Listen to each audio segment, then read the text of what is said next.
Diskarte ko sa paghuli ng manla, gamit ang tawag dito sa amin na halamang badyang.sa inyo mga lods. Ano tawag sa halaman na yan?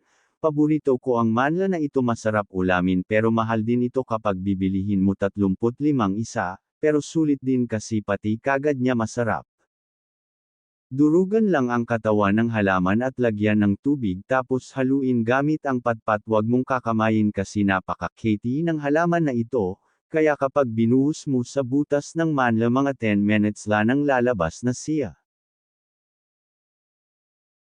Kailangan mong buhusan ng maraming tubig ang butas ng manla.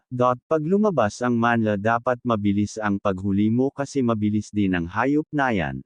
Pero kailangan mag-ingat sa paghuli, masakit din pag nakagat ka niya. Salamat sa panunood mga lods.